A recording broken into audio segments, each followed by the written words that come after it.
Hi, my name is Yamila Torres, and I'm from Dominican Republic. My name's Val Ross. I'm from Glassport, PA. My name is Praveen, and I'm originally from Nepal, but I live in a Baldwin area right now.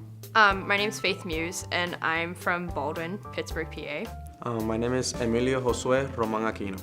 My name is Elijah Slikowski, and I'm from here in Pittsburgh. My name is Debbie Becker-Rock. I'm from Hall. My name's Christine Perry. I was born in Pittsburgh, Pennsylvania, raised in Maryland. Yeah, my name is Cameron Ruby. I'm from Jefferson Hills. It's about 5-10 minutes away from the South Campus here. Yep, the education is extremely different. The language that in here in Pittsburgh, everything has to be like in English. School life back home is, well, I gotta say, it's practically the same. I get like better education in here than in Nepal because like the education system in Nepal is like it's a broken system, you know. In my country, it was very poor place. So like, if you know a basic elementary math and a little bit of English, you can be a teacher. Throughout high school and even grade school, I felt like, because I was very different than many girls, like I was into like fantasy stuff like dragons and everything. And even through high school, I figured out that I didn't really believe in anything, and I came out as atheist and bisexual. And many people would come up to me and say, "Oh, do you worship Satan?" And they would ask me, "Do you like do all this stuff?" And I said, I ended up running with their jokes, being like, "Yeah, you know what? I do that. Whatever, to cope with it." I went to Peabody High School in East Liberty, and during my high school year, senior year, I became pregnant with my daughter. So I was judged a lot when it came to, oh, she's pregnant, she's too young, she shouldn't be a mom, and feeling outcast. I wasn't allowed to go on my senior trip. I wasn't allowed to go to prom. I had no support. The only support that I had was a counselor and an English teacher, but other than that, I really had no support. Is when like you are taking the bus for the first time and you don't understand what the driver is saying to you. Do you feel uncomfortable if people stare at you too long? Yes. And what makes you uncomfortable? Do you feel like they're judging you? Yes. And why do you feel like they're judging you? Because I'm different. So at first, I started meeting my baseball players, my baseball teammates. So at the time, I was like trying to like get into their motion, like their how they act, how they feel, how they pronounce the words, how can I be to be with them? How can I interact with them? How can I be closer to them?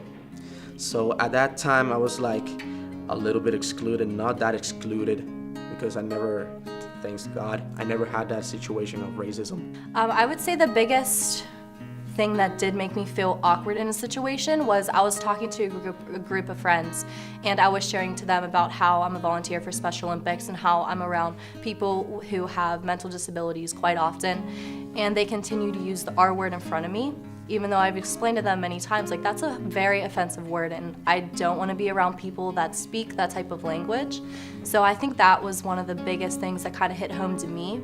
Yeah, so the R word is retard. It's very offensive to those who do have mental disabilities because it almost looks as those people as not functioning properly or not functioning enough or the way society wants them to be functioning. So if you would use the R word in front of someone who does have a disability, there's a lot of times they do feel awkward and they do feel like they're being isolated because it makes them feel different. Like nobody wants to be called that type of language whenever it's not about their disabilities, it's about their abilities, and it's about their abilities to kind of come together with society because they are society. Not one is less than another, and I think that's really important for people to understand that. Since I started transitioning, it takes longer for me to get ready. different, like clothing, trying, because you're worried about your appearance, because you get worried about how people will see you and if they'll judge you or if you're going to put yourself into any harm's way, so you kind of get worried about that. And especially as transmasculine, I have to put extra work for the weirdest reason that people generally wouldn't think of. It's easier for a guy to be mistaken as a girl based on their clothing than it is to be identified as male in a female body wearing men's clothing, because there's like no such thing as a woman cross-dressing anymore.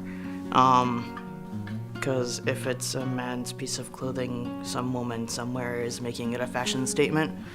So it gets harder, especially early on, and you have to put more effort into trying to appear so people don't misgender you unintentionally.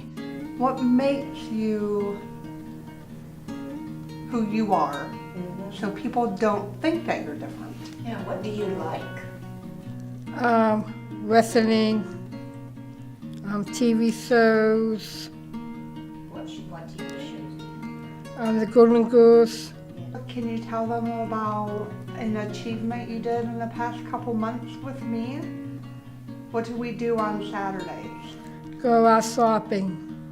And I made a lot of progress too. At first, like I was struggling with my English. I had like zero English when I first came here, so I struggled. And I my first year I almost like failed all the classes because I could not understand anything.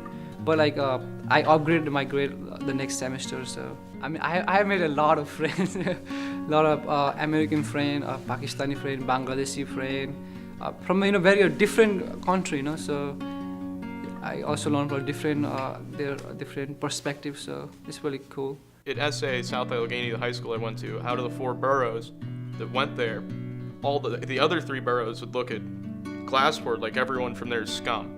Like I remember being younger, and you would invite people to come down to Glassport, and they'd be like, "Oh, my parents say Glassport's bad," and then it made me feel bad that I was even from there. And you're like, "What do you mean it's bad?" Because I lived on a side of town where I was really like separated from that, and like whenever I was in like middle school and then in high school, then that's when it changed. But like definitely like I felt outcasted by the other people in the boroughs because they felt like they were better than the people from Glassport. I've been pretty accepted here, pretty good. So like I've never really been like pushed out of a group or someone doesn't like me because of some trivial reason and then they try to ostracize me. There's a wide variety of people here, and I feel like if you learn to talk to them more, they're more accepting than they were in high school because they have better things to do in their life than just, find the little minuscule things in somebody. And I feel that that's kind of great here. Baseball is just a way to be who you are, to express yourself, to be better in who you are as an athlete, and not only just an athlete, as a person too, because the way that you are in the game and the way that you're outside demonstrates your personality. And in every aspect of that, I play my game with passion, with love, because that's what I want to do. I want to become what I want as a professional player. And being with my teammates and knowing that they want that same role and knowing that they want to become better at what they want to do, I become closer to them. And that helped me a lot through the process of being more comfortable with them and talking to them, expressing myself with them. We have protections in Allegheny County, kind of, but as a state we don't. So like if I cross over into Beaver, I can get kicked out of my house or my apartment because the landlord finds out that you're transgender and they don't like you. And that's completely legal. And you can still get fired and everything from a job. So CCAC actually has worked with me around that, where they allow me to use my preferred name instead of using my legal name, even though my legal name's still in the records for legal purposes. And they've been really good at working with, my professors. So my professors know what names, when I go on Blackboard, my name is correct on there. And like, I really haven't had any problems. Like administratively, it's been great. I haven't really run into any issues a lot of students don't know. Like I'm not that open or out. Normally, a number of students in the honors program know, and that was a very positive. Like I had no problems. I love to travel. I love learning about other cultures and other people. That's actually why I'm back at school, because I want to go into cultural anthropology, because I think one of the greatest things about humanity is all the variation in it. Although I had all this against me, I still managed to I was 9 months pregnant and I graduated high school. I was on the stage 9 months pregnant and the graduation stage. And I still graduated and it was rewarding, I would say. I just trying to improve my English every day, to listen and participate in activities. You need to be more mindful of other people, always. Everyone is created equally. Everyone is on this earth. Everyone has different goals and aspirations. Do you have any other things that you wish to share? Or any other comments you wish to make? Be happy.